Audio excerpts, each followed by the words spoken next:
नाज़रीन, इस्लामाबाद को अमेरिका और ईरान के मुज़ाकरात के पेश नज़र जो है वो हफ्तों लॉकडाउन का सामना करना पड़ा। यानी कि पाकिस्तान का जो दारुल हुकूमत था उसको गवर्नमेंट ने बिल्कुल जो है वो बंद कर दिया था। शहरी काफी मुश्किलात का उनको जो वो शहरियों को सामना रहा। अब यहाँ पे सवाल ये है कि ठीक है, पाकिस्तान ने बड़ी सफारती कामयाबियां समेटी हैं, दुनिया की नजरें पाकिस्तान के ऊपर हैं, लेकिन जहां पे आपने ये कामयाबियां समेटी हैं, दूसरी तरफ जो आप मैसेज कन्वे कर रहे हैं सर, वो बड़ा ही कमजोर है। आप पाकिस्तान को बड़ा कमजोर करके दुनिया के सामने पेश कर रहे हैं कि आपके मुल्क के अंदर जो है वो दो मुल्कों के जो वो डेलीगेशन जा रहे हैं और आप उनकी सिक्योरिटी से इतने आपको खदशात हैं, आप इतने खाइफ हैं कि आप अपने दारुल हुकूमत को और साथ में जो रावलपिंडी है उसको आप बंद कर रहे हैं, उसको लॉकडाउन के अंदर जो वो धकेल रहे हैं। तमाम तरह की वो ट्रांसपोर्ट, फिर यहाँ तक ट्रांसपोर्ट को आप तो छोड़ें सर, वहां पे जो वफाकी आईनी अदालत थी उसको भी बंद किया गया। इस्लामाबाद जो हाई कोर्ट थी उसको भी काम करने से रोका गया। तो इस लेवल के ऊपर आप जब चीजें कर रहे हैं तो दुनिया के अंदर एक मैसेज जा रहा है कि पाकिस्तान शायद इतना जो है वो वहां पे थ्रेट है, इतनी जो वो पाकिस्तान की गवर्नमेंट जो वो सिक्योरिटी प्रोवाइड नहीं कर सकती,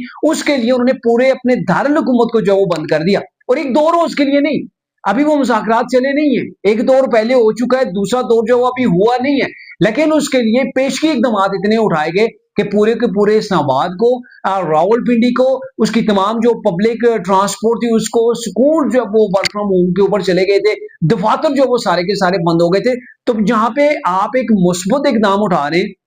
वहां पे आप दूसरा अपना नेगेटिव पहलू भी दुनिया के सामने लेके आ रहे हैं कि पाकिस्तान के अंदर इतने खतरात हैं कि गवर्नमेंट को अपने दारुल हुकूमत को लॉकडाउन के अंदर जो वो कन्वर्ट करना पड़ा, वहां पे लॉकडाउन लगाना पड़ा, और रावलपिंडी के अंदर भी यही सारी चीजें हो रही थी।